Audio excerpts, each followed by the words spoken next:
घाटकोपरमधील hoarding दुर्घटनेनंतर राजकीय नेत्यांमध्ये आरोप प्रत्यारोपांच्या फैरी। होर्डिंग कंपनीच्या मालकासोबतचा उद्धव ठाकरेंचा फोटो राम कदमांकडून पोस्ट, तर संजय राऊतांचाही पलटवार।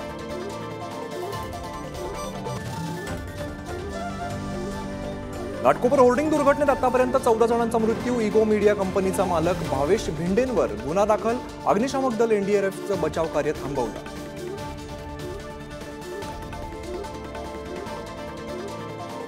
पालघरच्या उमेदवारासाठी महायुती आणि मवियाचे नेते मैदानात। हेमंत सावरांसाठी फडणवीसांची डहाणूमध्ये सभा, तर भारती कांबळेंसाठी ठाकरेंची वसईत होणार सभा।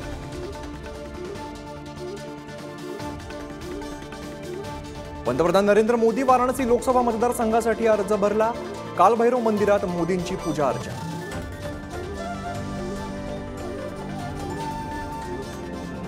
राहुल शेवाळेंसाठी मुख्यमंत्री एकनाथ शिंदे प्रचाराच्या मैदानात। संध्याकाळी धारावीत एकनाथ शिंदेंच्या भव्य सभेचं आयोजन।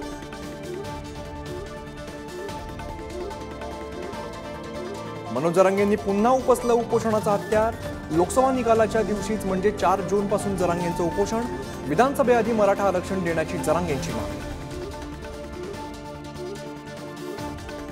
नांदेडमध्ये आयकर विभागाच्या छापेमारीत 170 कोटींची मालमत्ता जप्त। फायनान्स कंपनीसह 6 ठिकाणी छापेमारी। 14 कोटींची रोकड, 8 कोटींच्या किमतीचं सोनं जप्त। वादळी वाऱ्यामुळे बीडच्या सांगवी अष्टीत केळीची बाग जमीनदोस्त। शेतकऱ्यांचं लाखोंचं नुकसान। अधिकारी पंचनामे करत नसल्याचा आरोप।